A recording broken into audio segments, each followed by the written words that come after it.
Let's do this. The Cult of Hockey podcast by the faithful and for the faithful. I'm David Staples of the Edmonton Journal.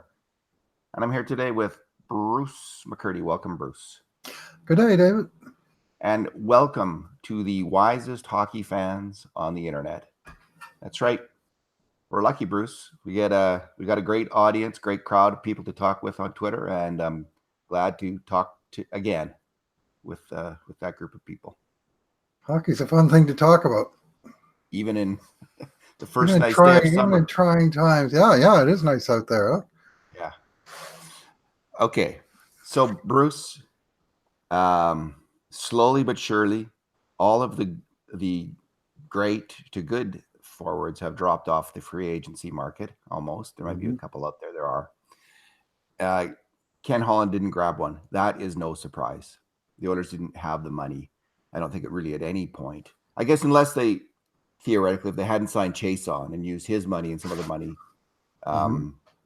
they might have been able to get a UFA. But Ken Holland identified the need at the start of this whole thing for a top six winger and a third line center. He still has acquired neither, unless you consider Joachim Nygaard and Gaetan Haas. And they may well be. You know, you don't know this. Chances are one of them might fill one of those roles, but it might be a bit much to expect both of them to step up in that manner. So here we are.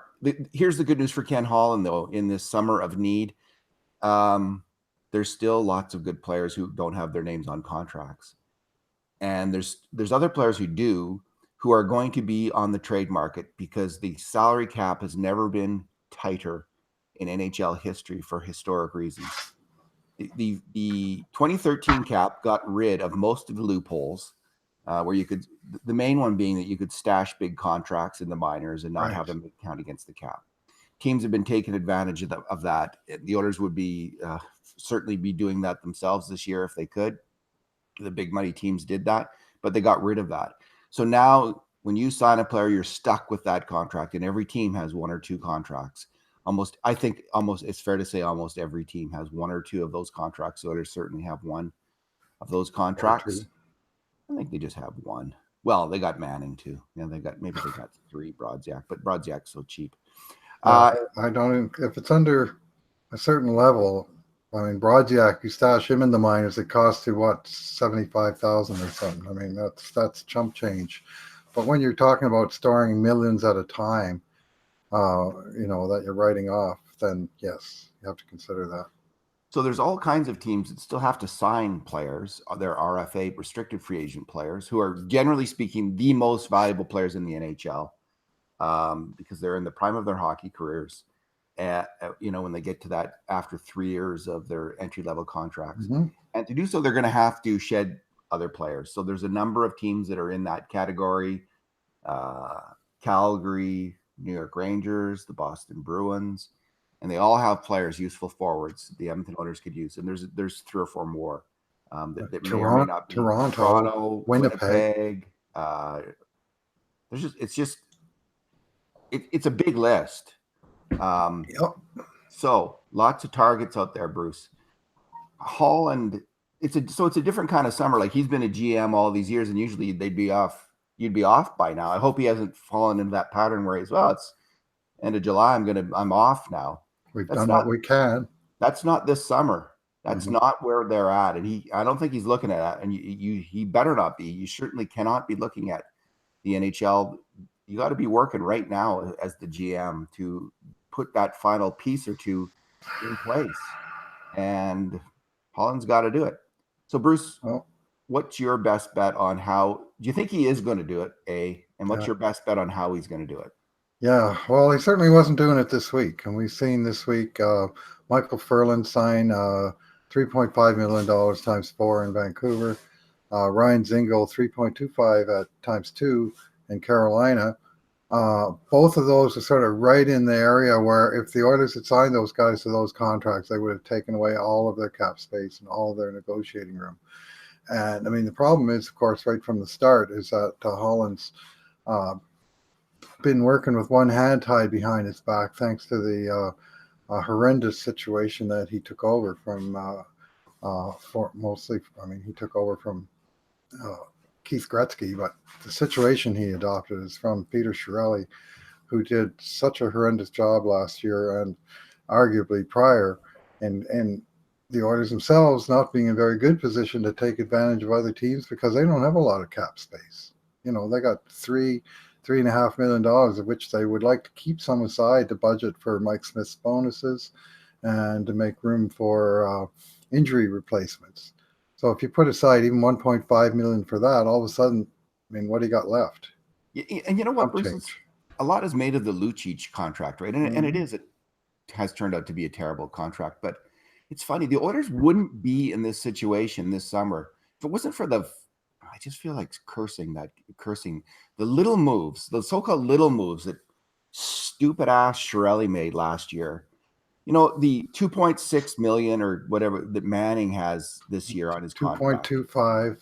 You know, and the okay, 2.25 for Manning, and then trading away Strome, and you get Creating this gaping hole at 3C. yeah. So now you had a center who's going to earn 3 Yeah. million, but what do you have in return? A winger who you can't really count on in Sam Gagner is the truth. Like, he's not a top six winger. He may be a third line winger, but he's not a center, and that's the key position.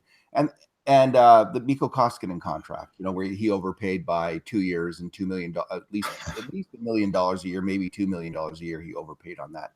So without that, like that's $5 or $6 million, Bruce, that he just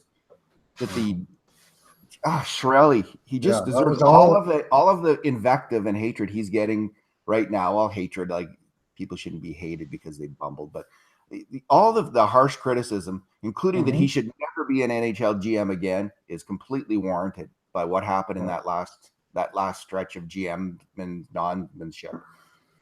GM's non-manship.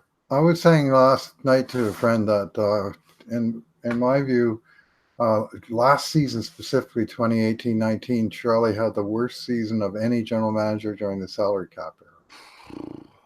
Yeah. And I mean, you detailed several of the moves, but the Petrovic. the loss of Strome, Double whammy. For, you know, I mean, and Gagner's not a useless player, but and he used to be a center, but in our wildest dreams, do we see him as a two-way third line center that can sort of handle the 200-foot game? No, I don't think we do. No, he's never and shown that was an upgrade from the guy that Chiarelli got. I mean, that was Keith Gretzky kind of, you know, at least kind of stabilizing the bad mood to some degree. But anyway, and Strome wasn't any great shakes, but I do think he absolutely filled the role nicely of 3C, with the possibility, which they never even tried out, of playing the wing on somewhere in the top six. And anyway, that's that. So they do have to fill that spot. Gaten Haas, maybe. I mean, it's too early to judge. I'm not going to write the player off, as some seem to be wanting to do.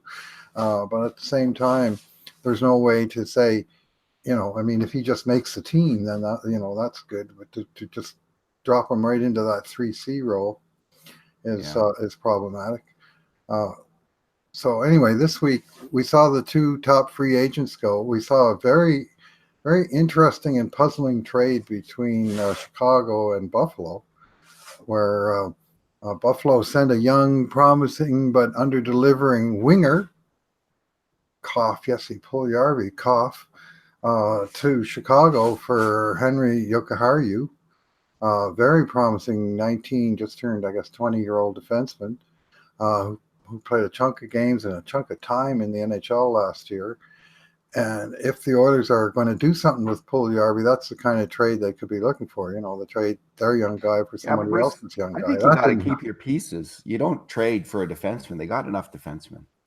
Like, I know people are all over the Oilers on that. I didn't buy the criticism there because you have the Oilers don't have a need at defense. You got to address. You can say, well, you stockpile players. Then you trade for. Yeah, but it's not. So, I don't think it's that easy to do. Like if multiple deals were easy. No, I'm not saying multiple deals. I'm saying both Nylander and Jokiharju were traded for a young player. Would you trade Nylander for Puljujarvi though? I wouldn't. Why would you? Because he might play on your team next year. I don't know, David. I don't have the answer. What I do know is that some of the same people are saying let Puljujarvi go and play in Europe for a year. Are also the same players, people saying, well, Ken Holland's got to do everything he can to improve his team now. So which is it? I mean, you do have an asset. Maybe you can move it for another asset. Anyway, the lack of sort of anything is getting to be a little bit okay, fair enough. Like, I understand the frustration. Like, people see a deal like that, and my first reaction was that too. Like, okay, why weren't we in on this? Like, so I get that, but I guess what I'm saying is, as frustrated as we are, there's also something to be said right now for letting the screws tighten on every team, because this is a very real situation. Let's say you're playing poker, and you're not poker, but I don't even know how to play poker, so I can't use that as an analogy. But you're playing some game where the screws start to tighten on a player. Sometimes it's good just to take your time, let the pressure get stronger and stronger and stronger. So if Holland's assessing it, let's say he's had a thorough look, as he should, cap situation of all these teams and what has to happen. He knows in 5 or 6 or 7 cities, a lot of cities to deal with, that something has to give. He knows that. And he also knows there's only, let's say he's assessed, there's only about 2 or 3 teams that are really looking for what he's looking for. But there's 5 or 6 or 7 teams that are going to give him that. Well, then it makes sense to wait a little bit, not to rush into anything. Like, don't trade for a defenseman that you don't necessarily need, and wait. And that deal will come to you, but you're going to have to be patient, but it will come to you in the best possible terms when the other team gets totally heated up and has very few options. Maybe you're the only option for a trade at that point. Now, that's the rosiest possible scenario, but it is. I think it's not. I think that's what we see shaping up. Now, what I don't know is how many teams are out there looking for a great deal on the other side for a forward. Like, how many teams really, really need a forward like the Oilers do? Maybe there's an equal number of trading partners, and that pressure really doesn't develop in a way I'd like to see. So there's that. Bruce, let's go over some of the scenarios that could happen. Sure. So the first one that we've seen is lots of trades like this summer is the old trading teams in cap trouble. So they unloaded a decent forward for a draft pick because they can't take on salary, and they got to get rid of that forward. And we saw that the Jimmy Vesey went from the Rangers to Buffalo for a 3rd pick. Eric Holla went to Carolina for a 5th round pick. Those are the two that come to mind right now. I think we're going to see that trade 2 or 3 or 4 or 5 more times this summer, and the Oilers could certainly do that. So some of the players I've identified are. Well, they couldn't do it for a guy making big money. They couldn't do it for Eric Holla. They don't have the cap room. I think they could do it for a player making as much as about $3 million a year if they stretched. And there's a number of players in that category: Zach Hyman, Brian Rust, $3.5 million. Derek Ryan, $3.1 million. Charlie Coyle from Boston, $3.2 million. Andrew Kopp, who's an RFA. Pavel Buchnevich, RFA. Danton Heinen, who just signed for $2.8 million in Boston. So those are players all on teams that are right up against the cap. So Kevin LeBanc, that just signed a 1-year, $1 million deal in San Jose. Geez, I want his agent to be negotiating with our GM. I still can't believe that one. That one just blows me away. It's incomprehensible at this point. Like, frankly, it's incomprehensible. Like, I don't know what the hell happened there. Like, that's madness. So it's hard to, rather than ascribe madness to it, I'm just going to say I don't understand it. No, I don't either. There must be something logical that I don't get. Otherwise, Kevin LeBanc is either an idiot or his agent is, or both are. So we'll just leave it there. Let's say they're not idiots. Let's assume that they're rational people and they had really good reasons for doing what they did. And they're going to wait their turn to take the big money out of San Jose in about 2025 when all those other big contracts expire. They're going to get, then LeBanc's going to get paid when he blows out his knee, and his negotiating will be that so much better next time. He'll have such a better negotiating position because he's clearly such a brilliant negotiator, he and his agent. Okay, anyway, let's stick with the real. So that kind of trade, Bruce. What would you like to see? Now that could be, and again, you could go the offer sheet route with that too. So we're kind of lumping in, but getting that forward for draft picks. What do you think the Oilers are going to do that trade? I think they got to trade salary for salary for the reasons described, and the number of contracts they have that they want to trade, that are going to make a difference on the salary cap are very few. I mean, let's say they want to take on $2 million more in salary, and that's what they've decided is their upper limit. Well, they've already exercised the nuclear option on Andrew Sekera and realized $3 million in cap savings with him.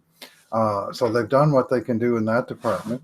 So if you want to get a $4 million winger, you got to trade out a $2 million player the other way at minimum, or a $4 million player the other way at best. And those two players are Matt Benning, Chris Russell. Well, even Puljujärvi, I mean, currently he's not even listed as part of the salary cap, but certainly he's an asset that could be moved. But again, if you trade him for a $4 million winger, well, then you're still capped out. Plus, you're still going to have to make another move somehow. And I'll tell you what, shedding cap in this market is not an easy thing to do. No. So, some of the wingers available, who I think might be available, Tyler Toffoli from LA. He's on the last year, $4.6 million. Hasn't lived up to that contract, and I was wondering if they might be getting sick of him. Nashville has a number of they have a need for a defenseman, having traded PK Subban. LA's in the look. The reason I was looking at Toffoli is because LA's looking for a D-man because they've traded Jake Muzzin. Nashville has Michael Granlund, Craig Smith, Nick Bonino, Kelly Yarncroc, Colton Sissons, a whole group of forwards. There's Ottawa that needs defensemen, having lost Erik Karlsson and never replaced him. There is Winnipeg, who are really short on defensemen. They have Matthew Perreault, Adam Lowry, Andrew Kopp. And there's Vegas, I think, who are also short on defensemen right now. They have Cody Eakin and Riley Smith. So those were the teams when I look closely, really, really needed a defenseman. And if you're looking to trade Russell or Benning. And some of those teams, Chris Russell has given the Oilers a list now of 10 teams he can be traded to. And, with Todd McClellan in LA or Vegas, I think those are teams that Russell might agree to go to. Nashville, Calgary. I didn't list the Calgary players there, but there's also, of course, Derek Ryan and Frolik and Sam Bennett. So there are a number of, and I wouldn't be surprised to see that trade at all. What about you? I think that's the most likely scenario at this point, because I don't think Holland is going to. I would love to see an RFA offer sheet to young Mr. Lemieux in New York. I think that would be a really smart play, or really, but I don't think the Oilers are going to do that to force the deal. So I just see a trade coming. Yeah. It's, Riley Smith, for example, would love to get Riley Smith. Man, that would make a huge difference up front. $5 million. So, well, you'd have to give him Russell, Bruce. So if you give him Russell, you can do that. Yeah. So is that a deal that Vegas wants to make, though? Well, they need to sign Nikita Gusev. What would you have to, or else you trade for Gusev, but then you have to sign him. You have to Chris Russell and something for Gusev. Russell plus for Riley Smith or Gusev. They can't trade Russell for Gusev, Bruce. They've got to shed salary cap. They have to do a money for money trade. Set Riley Smith is $5 million. Russell's $4 million. Yeah, you're right. Yeah, so they can't trade for Gusev that way. They can't take on salary, but they do need defensemen. This is what people aren't saying about Vegas. They've been saying, they're up against the cap and they got it, but they also I think they got 4 NHL D-men or 5 NHL D-men under contract. They've got to get another D-man or two. So Matt Benning or Russell would be perfect for that team. And that's why I've listed them in that group of targets. So, and Nashville's the same deal. They've got, I think, about 5 guys that, maybe there's some guys that I'm not thinking about as NHLers. But I think the 5 that I've got on their list included Dante Fabro, their top pick, who I think they're expecting to make the team. Anyway, I do think there's still a trade there to be made. And it wouldn't surprise me at all to see that. We haven't heard that talked about a lot. Like, it's not something that Bob Stauffer's, he's talked endlessly about Jesse Puljujärvi being traded, but and Milan Lucic, those rumors, but and that could happen, with the latest rumor being Sam Bennett and James Neal from Calgary coming here for maybe some kind of Puljujarvi and Lucic combination. I don't know if that would make sense. I know it makes sense cap-wise for both teams because Calgary doesn't have the money to sign all their players, or they got to shed someone like Sam Bennett. Both Neal and Lucic, would be open to such a deal. So we'll see. But what do you think about that? Sam Bennett work for you? Yeah, I think he would be a very nice ad. I mean, he's a weird player. Like, I mean, he plays for Calgary, so my natural instinct is just not to like the guy, and and he can be a pain in the side as a player. I don't think he's ever produced that anywhere close to the level that we're expecting. But you keep looking at the guy and thinking, man, he's due to break out. Surely he's due to break out, and I'm not sure Calgary would want to move him, and I'm certainly not sure they'd want to move him to Edmonton. At the same time, they have Matt Tkachuk to sign, and they have moves of that nature to make. They got Rittich to sign too, their goalie. They got Tkachuk and Rittich, and they got about $9 million, I think, or something like that. And Bennett, they have to sign Bennett as well, who's going to be about a $2.5 million a year player, $2 million, something in there. So in his last year of junior, Bruce, Sam Bennett scored at the same rate, give or take a small percentage of points, the same rate in his last year of junior as Andrei Svechnikov, Leon Draisaitl, Sean Couturier, Jonathan Huberdeau, Jakub Voracek, Nail Yakupov, Pierre-Luc Dubois, and Ryan Nugent-Hopkins. Wow. So only one of those players, Nail Yakupov, turned out to be a dud. There's a lot of really, really good hockey players on that list. Yeah, I'll say. In terms of a slow developer, the slowest developer on that is Voracek. Took a while, did he not, to become a really good NHL player? Couturier took a while to become a bit of a scorer, score a bit more. Dubois still hasn't scored a lot. But so there's some of them have developed slowly, but man, that's a really promising rate of scoring. And he was a June birthday, like one of the youngest players on that list. So man, he hasn't come close to living up to that. Maybe he never will. That happens too, right? He was rated ahead of Leon Draisaitl in most polls, or they were at least neck and neck. The Oilers kind of went with the lower ranked player correctly because he more suited their needs. But man, the difference between Draisaitl and Bennett's careers to this point is night and day.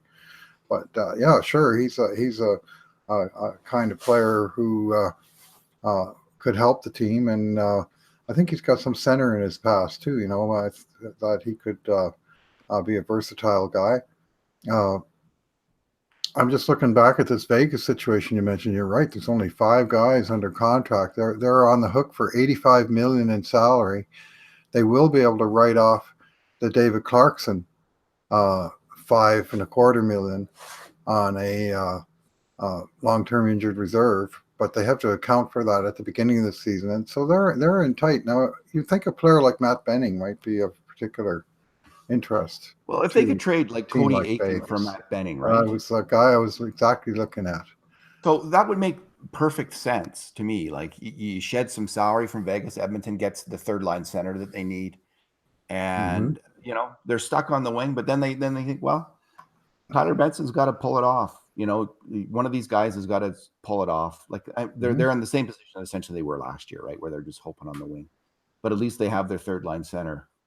They're just where they were last year when they had Ryan Strome. Well, Cody Aiken, I've already had my 2-minute hate about Peter Chiarelli, so I won't start doing that again. He's been kicking around for a long time, but last year he hit 22 goals for the first time, 41 points. Just a good, solid producer, fast skater. So, I mean, that's the kind of trade, $2 million out, $4 million in, that the Oilers can do that would also be of appeal to another team. I'd love to see them move and get Gusev. I don't know if they have the money to pull that off, but that'd be an interesting trade to see them make. All right, Bruce, let's just finish off with 2 quick items. Philip Broberg decides to play not in Hamilton, but in Skellefteå in Sweden. And the Oilers changed things up a little bit in their scouting. So I really liked the we'll start with the scouting. I really liked just, having looked at scouting now in depth, it's clear to me that one of the most important things, there's two things you need in your scouting department. You need someone who's really, really brilliant, one or two scouts who are really, really brilliant. When you look at the teams that have done great things in the draft, it's usually driven by one or two brilliant scouts. And the other thing you need is constant turnover. And even the brilliant scouts become non-brilliant after a certain amount of time, between 5 and 10 years. That seems to be about the shelf life for that kind of work that's done. And it might have to do with just the sheer amount of work ethic that goes into being a great scout. But they seem to, even the best ones like Barry Fraser, the Oilers, and the people in Detroit that did such great work, seem to burn out after 5 to 10 years. So just how long was Tyler Wright in Detroit, though? Because I mean, he's already done scouting for a number of years, so right? This is what I don't know, Bruce, is in terms of churn, in terms of this, it might also just change of scenery may also give people that burst to so Jimmy Devellano was a great scout with the Islanders and then again with Detroit, right? So I think there might be something said just churn moving on to a new team. Just don't get too comfortable. Right. Like, don't have your scouts get too comfortable, I think might be the so I know Tyler Wright was only there, I think, from 2014. So the Oilers signed Tyler Wright. He was Holland's chief of scouting in Detroit. His drafts were okay, I think we can say. They got Dylan Larkin, Chalowski, and Philip Hronek. And then they got a bunch of players that we don't know whether they're going to turn out because it's too early. Zadina, Philip Zadina, Michael Rasmussen, and their pick this year, the German defenseman Moritz Seider, seemed like a reach to everybody. But we don't know. Like, maybe those players are going to be great, good, bad. It's still too early to say. So we don't know what Tyler Wright's record really is in Detroit. But again, I just like the idea personally. Like, the Oilers need to keep changing out the biggest mistake Ken Holland made in Detroit is he let those scouts get fat and happy, and he kept them around. He kept around about 4 or 5 guys for 20 years, and they started to do really mediocre work, and it killed the chances of the Red Wings. So did they all move to Mexican villas? It's funny. I'm looking at Tyler Wright's page right now because, of course, he was an Edmonton Oilers first-round draft choice in 1991.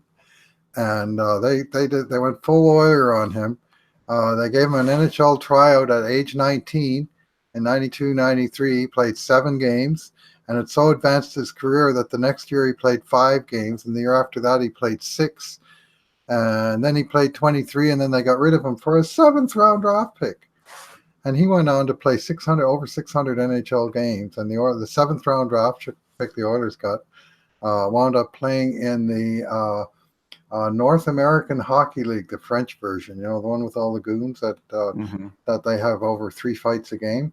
Anyway, that was so Oilers, and that was just so Barry Fraser era Oilers too, how all that went down. But anyway, maybe he's going to deliver value to the Oilers just 25 years later than we were expecting. When you mentioned when you referred to the Barry Fraser's famous for having spent his last decade as a scout down in Mexico. I just had this image of all these Detroit scouts. One of them's in Bangkok, and the other one's in the Caribbean, and the other one's in, and they're all getting together on this Google Hangout to talk about this. The other one's on the Spanish Riviera, and it's midwinter, and they're all getting together to talk about the latest prospects over Skype. Barry Fraser didn't even have Google Hangouts or Skype.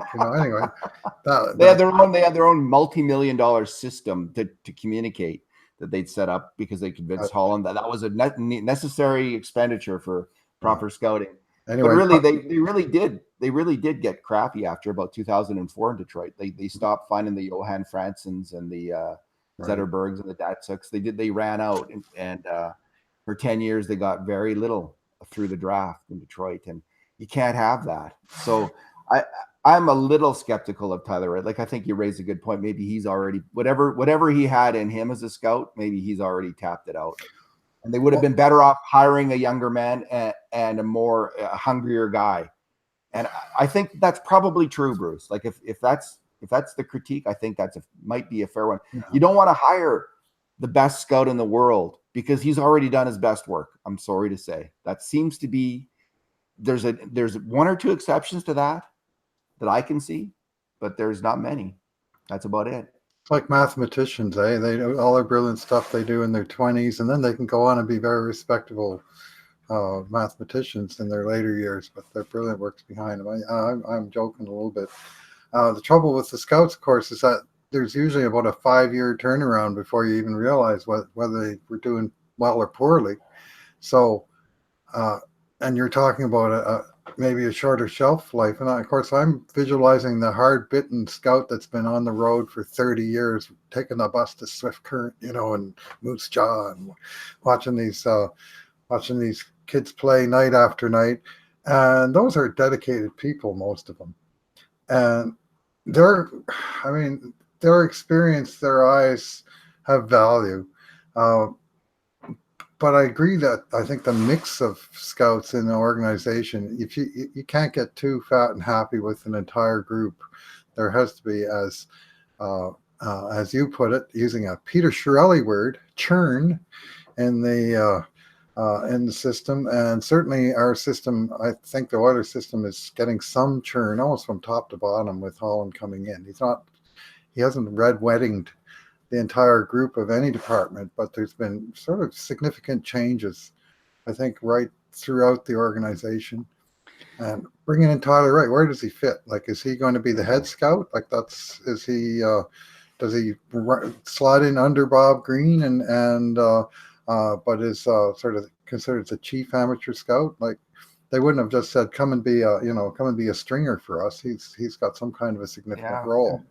Bob Green's done some good work, but again, even if he has, maybe it's time for again. I think it really is a young man's game. The Oilers have had 3 scouts who have been around there 10 years. I would take, if I was the new guy, I'd be taking a hard look at their record in the last 5 and see if they've offered much of value. If they haven't, just like, okay, time to move on. Like go scout for someone else. Sorry. And Archie Henderson, eh? They brought in Archie Henderson, the pro scout. So now I don't know if the same rules apply to pro scouting because it's hard to tell, right? Because the GMs, of course, see all the pro players. They make their own decisions in a lot of ways. And so do the pro scouts, I haven't analyzed pro scouting in any serious way. I think it's impossible to do so almost, except the team that makes a ton of bad trades like the Oilers did. You could say, fire them all quite safely. And I think, have they fired them all? Have they kept some of these pro scouts? I don't think they fired them all like they should.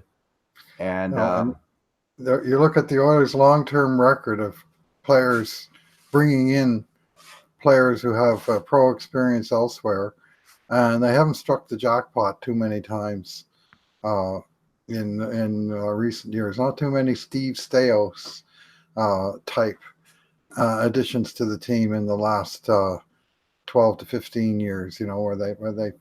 Well, Chiarelli had one good year. Let's give him that. Maroon, Cassian, Talbot. There are some good players who came in. Chris Russell, that was a good signing when he first came in on that first contract. That was a steal. But I agree, Bruce. So Bruce, Broberg and Skellefteå, what do you think of that? I don't mind it. I think, first of all, it guarantees that they're not going to be messing around with this guy as an 18-year-old in the NHL. Yes.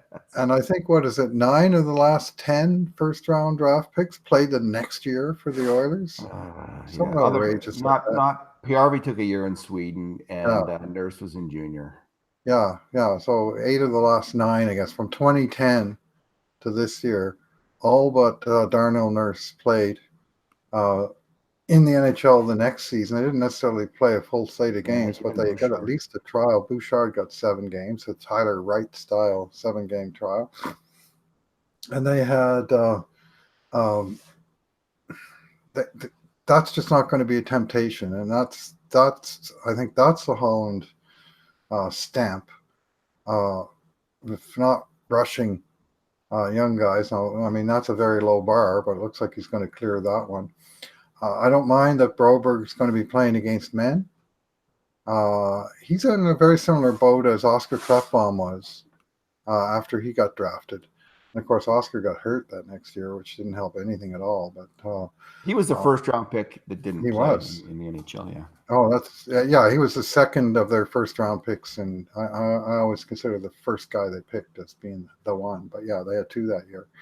But yeah, he's more in the Oscar Klefbom boat. I don't mind that he's playing against men. What I do wonder is how much ice time is he going to get? The Swedish and European leagues in general are fairly notorious for uh, having kids on their team, but really giving them limited minutes. Well, And I'd like to Bruce, see him, in the 17 plus minute range at least. so I looked at that team, and they had 7 defensemen who played Mm-hmm. significant amount of games last year, like 40 plus games. I think they go with 7 defensemen each game. Mm-hmm. And so no one played, so the top 2 guys played 21 minutes. Yeah. And they're back. They're both in their mid 20s. They're back. Mm-hmm. And then they have 3 guys who played about they had 2 other guys who played 19 and 17 minutes. And one of those guys was 37. So maybe he's not back. Right. Frederick Lindgren. The other guy was in that category was Philip Berglund, who's an Oilers draft pick. He's just 21. And he's going to be on our prospects list that we're going to be running about. And then they had 3 guys who played 14 minutes a game. So we don't know if Broberg's, I don't think he's going to be in the top pairing, but he might be in that 17 to 19 minute category. We can hope that, or he might be in the 14 minute category. I guess I'm okay. 14 minutes isn't a ton of ice time, but they practice a ton in Sweden. They do a good job of developing their defensemen. So I don't think it's the end of the world if he's just playing 14, 15 minutes a game, but getting all that practice time anyway and being developed properly in that regard. When we look at Swedish defensemen and Finnish defensemen drafted in the first round, Bruce, since 2014, there's been about 15 of them, and about half of them in the year after they're drafted come over and play in North America, or they already are playing in North America, and about half of them are in Sweden. And it doesn't seem to be any different in terms of the results with them. It doesn't seem to be. Of course, these guys most of them are still too young to make a comment on whether they're going to be good NHLers or not. But Eric Brandstrom, he spent his draft. He was drafted 15th by Vegas in 2017. Spent his year after draft in Sweden. Came over and kind of crushed it in the AHL last year, and then was the big piece in the Eric. Mark Stone. Michael Stone. Mark Stone. 3 errors, 2 errors there. Are Michael and Mark Stone brothers? I think so. Michael's a Calgary defenseman that is a contact they dearly wish they didn't have on their books. Mark Stone Mark Stone's an absolute stud of a player. Absolutely fantastic player. So it works out, I think, either way with these guys being in Sweden or coming here. It's 6 of one, half a dozen of another, and of course he would have got a lot of playing time in the OHL with Hamilton, but you can also get in a bad situation on a bad team sometimes in the OHL where it doesn't, things are kind of sour. So Marcus Niemelainen says hi.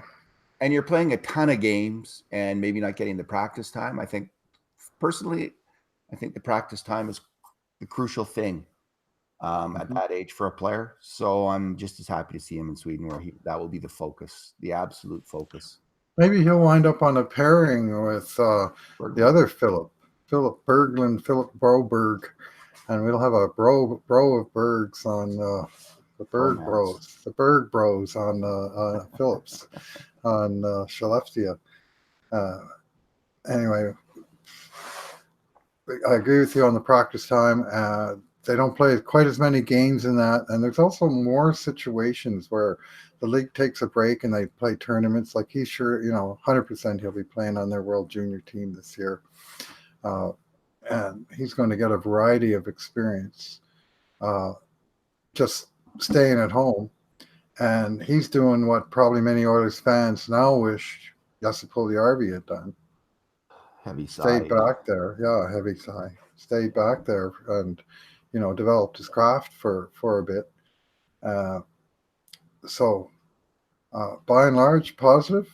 And let's, draft and what is it? Draft and follow. Draft and follow. And so we follow him from a distance, but we'll have a couple chances, I think, to see him play. Yeah. All right, Bruce. Let's leave it there. Okay. Thanks for talking.